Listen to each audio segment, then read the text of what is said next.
ನಮಸ್ಕಾರ. ನಾನು C B Ranganath. ಪ್ರೀತಿ ಮಕ್ಕಳೇ, ನೀತಿಕತೆ ಸಂಖ್ಯೆ 254. ಇವತ್ತಿನ ಕಥೆ ಅಲ್ಲ, ಇದು ಕವನ, ಪದ್ಯ, ಒಂದು ಕೀರ್ತನೆ. ಋಣದ ಬಾಳುವೆ ಬೇಡ. ಯಾವುದು? ಋಣದ ಬಾಳುವೆ ಬೇಡ. ಯಾರ್ದಿದು? ನಮ್ಮ ಶ್ರೀ ರಾಮದಾಸರ ಒಂದು ಕೀರ್ತನೆ. ನೀವು ಹೆಸರೇ ಕೇಳಿಲ್ಲ.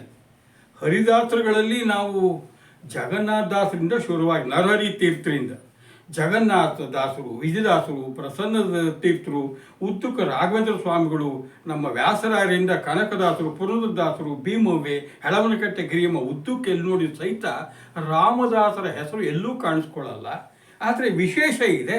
ಅದಕ್ಕಾಗಿ ಅವರ ಒಂದು ಕೀರ್ತನೆಯನ್ನೇ ಇವತ್ತು ನಾನು ತಗೊಂಡು ನಿಮ್ಮ ಮುಂದೆ ಹಂಚಿಕೊಳ್ತಾ ಇರೋದು. ಯಾಕೆ ಹೇಳ್ತಾ ಇದ್ದೀನಿ ಅಂದರೆ, ನಮ್ಮ ರಾಮದಾಸರಿದ್ದಿದ್ದು 18ನೇ ಶತಮಾನದ ಕೊನೆಯ ಕಾಲದಲ್ಲಿ. ಇವರ ತಂದೆ ಹೆಸರು ಖಾಜಾ ಸಾಬ್, ತಾಯಿ ಪೀರಮ್ಮ. ಇವರು ಮೊದಲನೇ ಹೆಸರು ಬಡೆ ಸಾಹೇಬ್. ಅಂದರೆ ಮುಸಲ್ಮಾನರು. ಇದೇನಿದು ಇಮಾಮ್ ಸಾಬಿಗೂ ಗೋಕುಲಾಷ್ಟಮಿಗೂ ಏನು ಸಂಬಂಧ ಅಂದಂಗೆ, ಹರಿದಾಸ ಸಾಹಿತ್ಯಕ್ಕೂ ಈ ಸಾಬ್ರಿಗೂ ಏನು ಸಂಬಂಧ ಖಂಡಿತ ಇದೆ. ಅದೇ ನೋಡಿ, ಈ ಬಡೆ ಸಾಹೇಬ್ ಪಿಂಜಾರಲ್ಲಿ ತುಂಬ ಚೆನ್ನಾಗಿ ಮುಸಲ್ಮಾನರಲ್ಲಿ ಕನ್ನಡ ಮಾತನಾಡ್ತಾರೆ. ಇವತ್ತು ಹುಸೈನ್ ಸಾಬ್ ಅಂತ ಇದ್ದಾರೆ, ಬಹಳ ಚೆನ್ನಾಗಿ ಕೀರ್ತನೆಗಳನ್ನು ಹಾಡ್ತಾರೆ. ಯಾರ್ಯಾರಿಗೆ ಯಾರ್ಯಾರು ಒಲಿತಾರೋ ಹೇಳೋಕ್ಕಾಗಲ್ಲ. ನಮಗೆ 2 ಮದುವೆ ಆಯಿತು. ಯಾರಿಗೆ? ನಮ್ಮ ಈ ಬಡೆ ಸಾಹೇಬರಿಗೆ. ಮೊದಲನೇ ಹೆಂಡತಿ ಹುಸೇನಮ್ಮ, 2ನೇ ಹೆಂಡತಿ ಲಿಂಗದಳ್ಳಿ ಅಲ್ಲಮ್ಮ. ಜೊತೆಗೆ ಇವರೂರು ಯಾವುದು ಅಂತ ನೋಡಿದರೆ, ರಾಯಚೂರು ಜಿಲ್ಲೆ ದೇವದುರ್ಗ ತಾಲೂಕು ಜೋಳದಡಿಗೆ ಗ್ರಾಮದಲ್ಲಿ ಇವರು ವಾಸ ಮಾಡ್ತಾ ಇದ್ದೀವಿ. ಇವರು ಹಂಪೆಯ ಈ ರಾಮಾವಧೂತರ ಸಂಪರ್ಕಕ್ಕೆ ಬಂದುಬಿಟ್ರು. ಆವಾಗ ಬದುಕಿನ ಪರಿವರ್ತನೆ ಆಯಿತು, ಹರಿಭಕ್ತರಾಗಿಬಿಟ್ರು.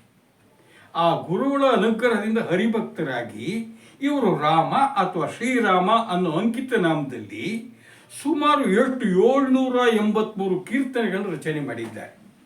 ಹಾಗಾಗಿ ಇವರಿಗೆ ಶ್ರೀ ರಾಮದಾಸ್ ಅಂತ ಹೆಸರಾಗಿಬಿಟ್ಟಿದೆ. ಅವರ ಋಣದ ಬಾಳುವೆ ಬೇಡ ಈ ಕೀರ್ತನೆಯನ್ನು ನೋಡ್ತಾ ಇದ್ದೀವಿ. ಋಣ ಅಂದರೆ ಸಾಲ, ಹಂಗಿನ ಬಾಳುವೆ ಬೇಡ. ಜನ್ಮದಲ್ಲೂ ಹಂಗಿನ ಬಾಳುವೆ ಬೇಡ ಅಂತ ಹೇಳ್ತಿದ್ದಾರೆ. ಯಾಕೆಂದರೆ ಸಾಲದ ಬಗ್ಗೆ ನಮ್ಮ ಸರ್ವಜ್ಞ ಹೇಳಿದ್ದಾನೆ. ಸಾಲ ಅಂದ್ರೆ ಏನು?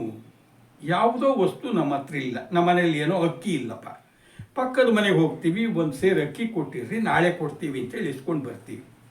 ಇದು ದಾನ ಅಲ್ಲ.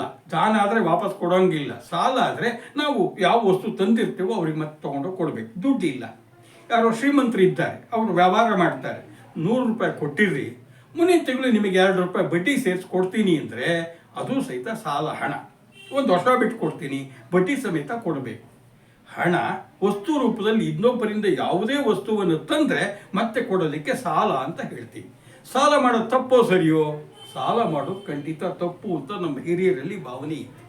ಆದರೆ ಇವತ್ತು ನಾವು 21ನೇ ಶತಮಾನದಲ್ಲಿ ಇದ್ದೀವಿ.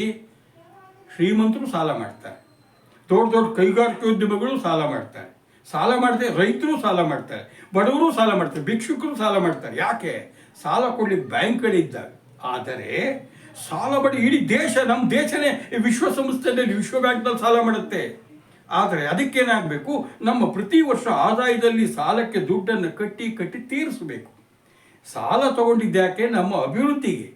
ನಾವು ಯಾವುದೋ ಒಂದು ಕೈಗಾರಿಕೆ ನಡೆಸ್ತೀವಿ, ಯಾವುದೋ ಉದ್ದಿಮೆ ಮಾಡ್ತೀವಿ, ನಾವು ವ್ಯವಸಾಯಕ್ಕೆ ತೊಡಗಿಸ್ತೀವಿ, ಬಂಡವಾಳ ಬೇಕು. ಆ ಬಂಡವಾಳಕ್ಕೆ ನೀವು ಸಾಲ ಪಡೆದು ನಾವು ವ್ಯಾಪಾರವನ್ನು ಮಾಡಿ ಲಾಭ ಗಳಿಸಿ ಅದು ಹಿಂದಕ್ಕೆ ಕಳಿಸ್ಬೇಕು. ಮೊದಲು ಸಾಲ ಮಾಡಬೇಕಾದ್ರೆ ಹಿಂದಿರುಗಿ ಕಟ್ಟಲಿಕ್ಕೆ ನಮಗೆ ಆದಾಯ ಇರಬೇಕು. ಅದಿಲ್ಲದೆ ಸಾಲ ಮಾಡಿ ತುಪ್ಪ ಕುಡಿ ಅಂದ್ರೆ ಆಮೇಲೆ ಸಾಲಗಾರ ಬಂದಾಗ ಏನಾಗುತ್ತೆ? ಅದಕ್ಕೆ ಸರ್ವಜ್ಞ ಹೇಳಿರೋದು, ಸಾಲವನ್ನು ಕೊಂಬಾಗ ಹಾಲೋಗರವನ್ನು ಉಂಡಂತೆ, ಸಾಲಿಗನು ಬಂದು ಸೆಳೆವಾಗ ಕಿಬ್ಬದಿಯ ಕೀಲು ಮುರಿದಂತೆ ಅಂತ. ಸಾಲ ಮಾಡಿದಾಗ ಬಹಳ ಚೆನ್ನಾಗಿರುತ್ತೆ, ಸಿಕ್ಬಿಡೋದು ದುಡ್ಡು, ಖರ್ಚು ಮಾಡೋಕ್ಕಾಯ್ತು ಅಂತ. ಹಾಲೋಗರ ಅಂದರೆ ಹಾಲಿನಲ್ಲಿ ಮಾಡುವ ಸಿಹಿಯಾದ ಅನ್ನ, ಪಾಯಸ ಇದ್ದಂಗೆ, ಭಾಳ ರುಚಿ ಇರುತ್ತೆ. ಮರ್ತು ಬಿಡ್ತೀವಿ, ಖರ್ಚಾಗಿದೆ ದುಡ್ಡೆಲ್ಲ. ಅವಾಗ ಸಾಲಗಾರ ಬಂದು ಎಲ್ಲ ಅಸಲು ಬಡ್ಡಿ ಕೊಡು ಅಂತ ಬಂದು ಪೀಡಿಸ್ಬೇಕಾದ್ರೆ ಮಾನ ಮರ್ಯಾದೋಗಿ ಅಯ್ಯಯ್ಯೋ ಒದ್ದಾಡೋಂಗಾಗತ್ತೆ. ಅದಕ್ಕೆ ಸಾಲ ಮಾಡೋದು ತಪ್ಪಲ್ಲ. ಸಾಲ ತೀರಿಸೋ ಶಕ್ತಿ ನಮಗಿದೆಯಾ, ನಮ್ಮ ಶಕ್ತಿ ನೋಡ್ಕೊಂಡು ಮಾಡಬೇಕು. ಅದಕ್ಕೆ ಹಾಸಿಗೆ ಇದ್ದಷ್ಟು ಕಾಲು ಚಾಚು ಅಂತ ಹೇಳೋದು. ಕಾಲು ಜಾಸ್ತಿ ಚಾಚಿದ್ರೆ ತೊಂದರೆ ಆಗೋದು ನಮಗೇನೆ, ಮಾನ ಮರ್ಯಾದೆ ಹೋಗುತ್ತೆ. ಅದಕ್ಕೆ ಈ ಋಣ ಸಾಲ ಇವಿದು ಬೇಡ ಬೇಡ. ಯಾಕೆ ಸಾಲ ಮಾಡ್ತಾರೆ, ಸಾಲ ಯಾಕೆ ಮಾಡಬಾರ್ದು, ಹರಿಭಕ್ತರಾದ ನಾವು ಏನು ಮಾಡಬೇಕು ಅನ್ನೋದನ್ನು ನಮ್ಮ ರಾಮದಾಸರು ಹೇಗೆ ಹೇಳಿದ್ದಾರೆ ನೋಡಿ. ಸಾಲವನ್ನು ಕೊಡುವಾಗ ಸಡಗರದಿ ಸಿರಿಯೋ, ಸಾಲಿಗನು ಬಂದು ಕೇಳಲಾಗಲ್ ಅಡವಿತು ಉರಿಯೋ.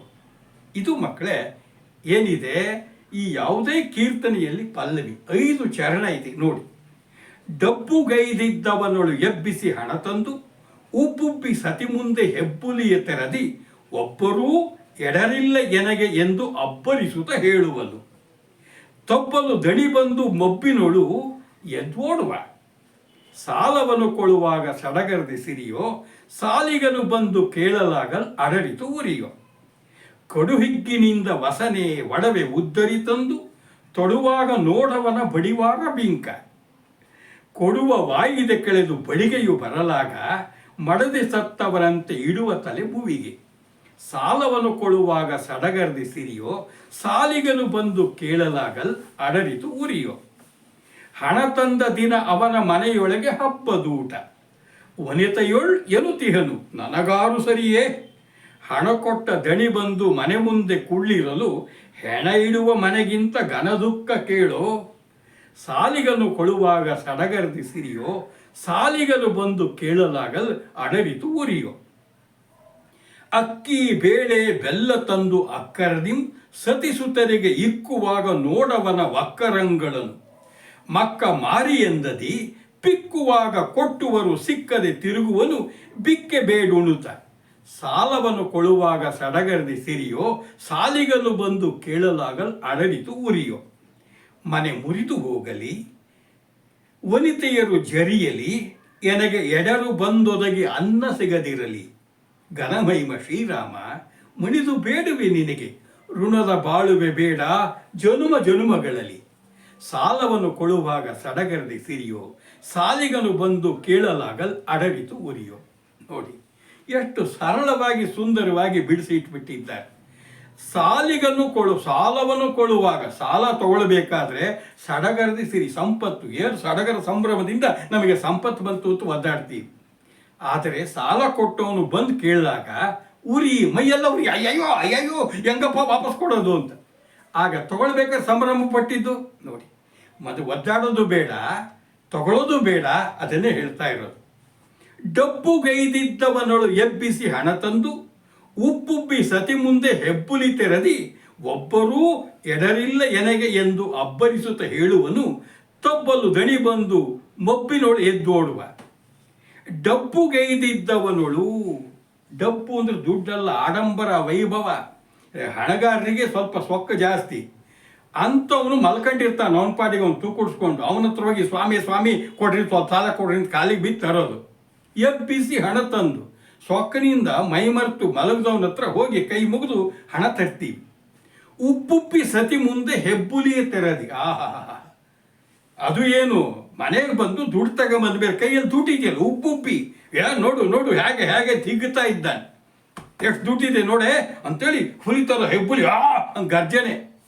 ಒಬ್ಬರೂ ಎಡರಿಲ್ಲ ಎನಗೆ, ಯಾರೇ ನನಗೆ ಸಮಾನ ಇದ್ದಾರೆ ನೋಡು ನನ್ನ ಶಕ್ತಿ ಎಷ್ಟು ದುಡ್ಡಿದೆ, ಏನು ಬೇಕೋ ಮಾಡ್ತೀನಿ ಏನು ಬೇಕೋ ಮಾಡ್ತೀನಿ ಹಾರಾಡ್ತಾ ಇರ್ತಾರೆ.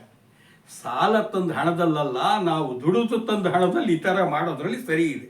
ಯಾಕೆ ಯಾರಿಗೂ ಕೊಡಬೇಕಾಗಿಲ್ಲ, ಸಾಲ ತಂದ ಮೇಲೆ ಹಿಂದೂ ಕೊಡಬೇಕು, ಅದು ನಂದು ಅಂತೇಳಿ ಜಂಬ ತೊಟ್ಕೊಳ್ಬಾರ್ದು. ಆಮೇಲೆ ಏನಾಗತ್ತೆ ನೋಡಿ. ತಪ್ಪಲು ದಣಿ ಬಂದು ಮೊಬ್ಬಿನೊಳು ಬಿದ್ದೋಡುವ. ನೋಡಿ, ಸಾಲ ಕೊಟ್ಟವನು ಬಂದ ಅಂದ ಕೂಡಲೇ ಇವನೇನು ಮಾಡ್ತಾನೆ, ಬೆಳಗ್ಗೆನೇ ಬಂದ್ಬಿಡ್ತಾನೆ, ಕತ್ಲು ಇರಬೇಕಾದ್ರೆ. ಇವನು ಸಾತ್ನೋ ಕೆಟ್ಟನೋ ಅಂತ ಅವನು ಬೆಳಕರಿಗೆ ಬರ್ತಾನೆ ಅಂತ ಕತ್ಲಿದ್ದಾಗಲೇ ಎದ್ದು ಓಡೋಗ್ಬಿಡ್ತಾನೆ, ದಾರಿ ತಪ್ಪಿಸ್ತಾನೆ. ಇದು ಬೇಡವೇ ಬೇಡ. ಸಾಲ ತಗೊಂಡು ಬಂದ ಮೇಲೆ ವಾಯಿದೆಗೆ ಸರಿಯಾಗಿ ಕೊಡಬೇಕು, ಇಲ್ಲದೆ ಸಾಲ ತರಬಾರ್ದು. ಸಾಲ ತಂದು ಜಂಬ ಕೊಚ್ಕೊಂಡು ಹೆಂಡತಿ ಮುಂದೆ ನನಗೆ ಯಾರಿದ್ದಾರೆ ನಾನು ಹೆಬ್ಬುಲಿ ಅಂತೇಳಿ ಮೆರೆದವನು ಸಾಲಗಾರ ಬಂದಾಗ ದುಡ್ಡು ಕೊಡೋಕ್ಕಾಗದೆ ತಲೆ ತಪ್ಪು ಹೊತ್ಕೊಂಡು ಕತ್ಲಲ್ಲಿ ಓಡಾಡಿದರೆ, ತಲೆ ಮೇಲೆ ಬಟ್ಟೆ ಹಾಕ್ಕೊಂಡ್ರೆ ಇದು ಸರಿನಾ ತಪ್ಪು. ಎರಡನೇ ಚರಣ ನೋಡೋಣ. ಕಡು ಹಿಗ್ಗಿನಿಂದ ವಸನ ಒಡವೆ ಉದ್ದರಿ ತಂದು, ತೊಡುವಾಗ ನೋಡವನ ಬಡಿವಾರ ಬಿಂಕ. ಕೊಡುವ ವಾಯಿದೆ ಕಳೆದು ಬಡಿಗೆಯು ಬರಲಾಗ, ಮಡದಿ ಸತ್ತವನಂತೆ ಇಡುವ ತಲೆ ಭುವಿಗೆ. ಆಹಾ, ಕಡು ಹಿಗ್ಗು, ಹಿಗ್ಗು ಅಂದರೆ ಸಂತೋಷ, ಕಡು ಅತಿಯಾದ ಸಂತೋಷ ಯಾವಾಗ? ವಸನ ಒಡವೆ ಉದ್ದರಿ ತಂದು. ಉದ್ದರಿ ಅಂದರೆ ಸಾಲ, ವಸನ ಬಟ್ಟೆ, ಒಡವೆ ಆಭರಣ. ಸಾಲ ತಂದಿದ್ದಾನೆ, ಹೋಗು ಬಟ್ಟೆ ಏನು ಬೇಕು ಬಟ್ಟೆ ಅಂಗಡಿ ತಗೋ, ಕೊಡ್ತಾರೆ. ಒಡವೆ ತಗೋ ಬಟ್ಟೆ ಹಾಕ್ಕೊಂಡ ಹೊಸದು, ಆಭರಣ ಹಾಕ್ಕೊಂಡ್ರು, ನೋಡವನ ಬಡಿವಾರ ಬಿಂಕ. ಸಾಲ ತಗೊಂಡು ಬಂದು ಹಾಕ್ಕೊಂಡಿರೋ ಬಟ್ಟೆ ಒಡವೆ ಹಾಕ್ಕೊಂಡಾಗ ಏನು ವಯ್ಯಾರ, ಅದೇನು ಢಂಬಾಚಾರ, ಅದೇನು ಸೊಕ್ಕು, ಅದೇನು ದಿಮಾಕು. ಆದರೆ ಕೊಡುವ ವಾಯಿದೆ ಕಳೆದು. ಇವೆಲ್ಲ ತಂದ ಮೇಲೆ ಒಂದು ಅವಧಿ ಕೊಟ್ಟಿರ್ತಾನೆ ವಾಯಿದೆ, 1 ತಿಂಗಳು 2 ತಿಂಗಳು 3 ತಿಂಗಳು. ಅಷ್ಟೊತ್ತಿಗೆ ಬಡ್ಡಿ ಸಮೇತ ಹಣ ಕೊಡಬೇಕು. ಕೊಡ್ಲಿಲ್ವಾ ಬಡಿಗೆಯೇ ಬರಲಾಗ. ಅವಾಗೆಲ್ಲ ಹಿಂದೆ ಸಾಲ ಕೊಟ್ಟವರು ಸಾಲ ವಸೂಲಿ ಮಾಡಲಿಕ್ಕೆ ಕೋಲ್ ಹಿಡ್ಕೊಂಡು ಜನ ಬರೋರು. ಯಾಕೆ? ಮಗನೇ ಮರ್ಯಾದೆಯಿಂದ ಕೊಡು, ಇಲ್ಲೇ ಕೈಕಾಲು ಮುರಿತು ಹೊಡೆದು ಬಿಡೋರು. ಆ ಥರ ವ್ಯವಸ್ಥೆ ಇತ್ತು.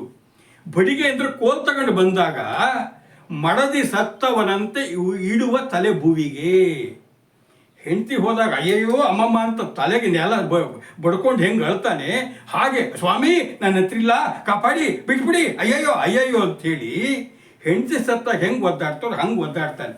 ಈ ದಂಬಾಚಾರ ಬೇಡ, ಬಿಂಕವೂ ಬೇಡ, ಈ ಸ್ಥಿತಿಯೂ ಬೇಡ ಅಂತಿದ್ದ. ಹಣ ತಂದ ದಿನ ಅವನ ಮನೆಯೊಳಗೆ ಹಬ್ಬದೂಟ. ವನಿತೆಯೊಳು ಹೇಳುತ್ತೀಯನು ನನಗಾರು ಸರಿಯೇ, ಹಣ ಕೊಟ್ಟ ದಣಿ ಬಂದು ಮನೆ ಮುಂದೆ ಕುಳ್ಳಿರಲು ಹೆಣ ಇಡುವ ಮನೆಗಿಂತ ಗನೆ ದುಃಖ ಕೇಳು. ಸಾಲವಾಗಿ ಹಣ ತಂದಿದ್ದಾನೆ. ಅವತ್ತು ಮನೆಯಲ್ಲೆಲ್ಲ ಹಬ್ಬದ ಊಟ, ಏನು ಪಾಯಸ, ಚಿತ್ರಾನ್ನ, ಕೋಸಂಬರಿ, ಚಿರೋಟಿ, ಲಾಡು, ಹೋಳಿಗೆ ಎಲ್ಲ ಮಾಡಿಬಿಟ್ಟಿದ್ದ.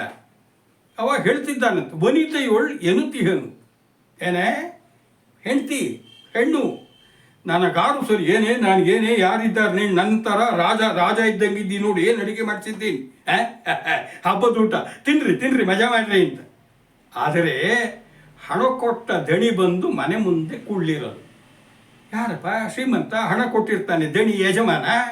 ಅವನು ಮನೆ ಮುಂದೆ ಬಂದು ಕೂತು ಬಿಡ್ತಾನೆ. ಯಾಕಪ್ಪ ನನ್ನ ದುಡ್ಡೆಲ್ಲ ಕೊಡೋ ಅಂತೇಳಿ. ಇವನು ಕೊಡೋ ತನಕ ಬಿಡಲ್ಲ. ಹೆಣ ಇಡುವ ಮನೆಗಿಂತ ಗನ ದುಃಖ ಕೇಳು. ಮನೆ ಮೇಲೆ ಯಾರು ತೀರ್ಕೊಂಡಿದ್ರೆ ಎಲ್ಲ ದುಃಖ ಪಡ್ತಿರ್ತಾರಲ್ಲ, ಸಾಲಗಾರ ಬಂದು ವಸೂಲಿ ಬಂದರೆ ಇವನು ದುಃಖ ಪಡ್ತಾ ಅಯ್ಯಯ್ಯೋ ಬಾಯಿವಾ ಪಡ್ಕೊಳ್ತಿರ್ತಾನೆ. ಈ ಸ್ಥಿತಿ ಬಂದುಬಿಡುತ್ತೆ. ಅಕ್ಕಿ ಬೇಳೆ ಬೆಲ್ಲ ತಂದು ಅಕ್ಕರದಿಂ ಸತಿಸುತರಿಗೆ ಇಕ್ಕುವಾಗ ನೋಡವನ ಒಕ್ಕರಂಗಳನ್ನು, ಮಕ್ಕ ಮಾರಿ ಎಂದದಿ ಪಿಕ್ಕುವಾಗ ಕೊಟ್ಟವರು ಸಿಕ್ಕದೆ ತಿರುಗುವನು ಬಿಕ್ಕೆ ಬೇಡುಣುತ್ತ.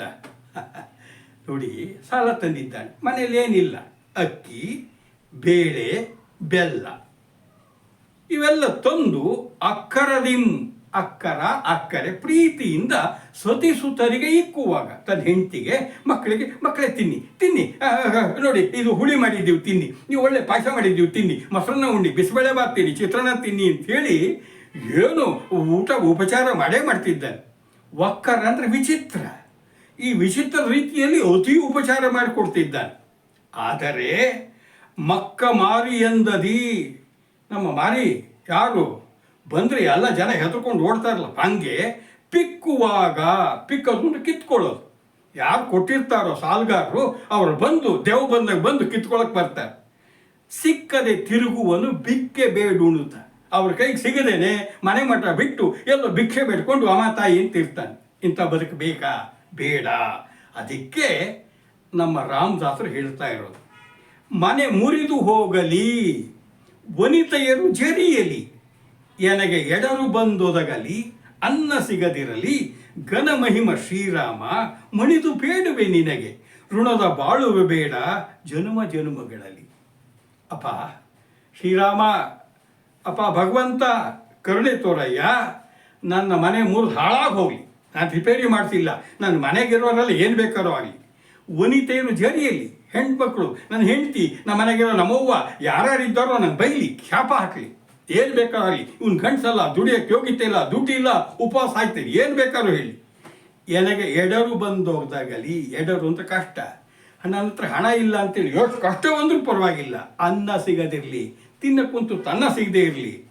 ಅಪ್ಪ ಘನಮಹಿಮ ಮಹಾಮಹಿಮನಪ್ಪ ಶ್ರೀರಾಮ, ಮಣಿದು ಬೇಡುವೆ ನಿನಗೆ ಕಾಲಿಗೆ ಬಿದ್ದು ಬೇಡ್ತಾ ಇದ್ದೀನಿ, ಶರಣಾಗತಾಗಿ ಬೇಡ್ತಾ ಇದ್ದೀನಿ.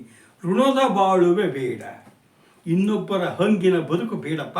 ಜನುಮಗಳು ಈ ಜನ್ಮ ಅಲ್ಲ, ಎಷ್ಟು ಜನ್ಮ ಇದ್ದರೂ ಸಹಿತ ನಿನ್ನ ಅನುಗ್ರಹದಿಂದ ಇನ್ನೊಬ್ಬರ ಹಂಗಿನಲ್ಲಿ ಇನ್ನೊಬ್ಬರ ಅನ್ನ, ಇನ್ನೊಬ್ಬರ ಬಟ್ಟೆ, ಇನ್ನೊಬ್ಬರ ಒಡವೆ, ಇನ್ನೊಬ್ಬರ ಹಂಗೆ ಬೇಡವೇ ಬೇಡಪ್ಪ, ಅನುಗ್ರಹ ಮಾಡೋ ತಂದೆ ಸಾಕು ಸಾಕು ಅಂತ ಬೇಡ್ತಿದ್ದಾರೆ. ಅದಕ್ಕೆ ಹೇಳಿದ್ದು, ಸಾಲವನ್ನು ಕೊಡುವಾಗ ಸಡಗರದಿ ಸಿರಿಯೋ.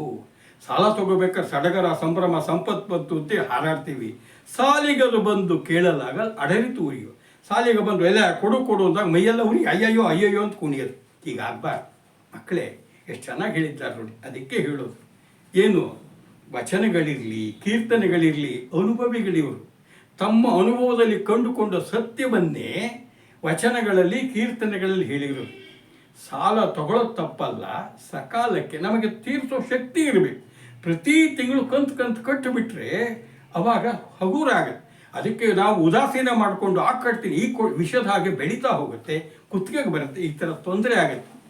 ಸಾಲ ಮಾಡೋದು ತಪ್ಪಲ್ಲ, ಸಕಾಲ ಕಟ್ಟದೆ ಇಕ್ಕಟ್ಟಿಸಿಕೊಂಡ್ರೆ ಮಾನ ಮರ್ಯಾದೆ ಹೋಗುತ್ತೆ, ಕಷ್ಟಕ್ಕೀಡಾಗ್ತಾರೆ. ಆ ದೃಷ್ಟಿಯಿಂದ ನೆನಪಿರಲಿ, ಕೈಲಾಟು ಸಾಲ ಮಾಡದೆ ಇರೋಷ್ಟು ದುಡ್ಡಲ್ಲಿ ಜೀವನ ಮಾಡೋದನ್ನು ಕಲೀರಿ ಅಂತ ಹೇಳಿ ಶ್ರೀ ರಾಮದಾಸ್ ಹೇಳಿದ್ದಾರೆ. ಒಳ್ಳೆಯದಾಗಲಿ. ನಮಸ್ಕಾರ.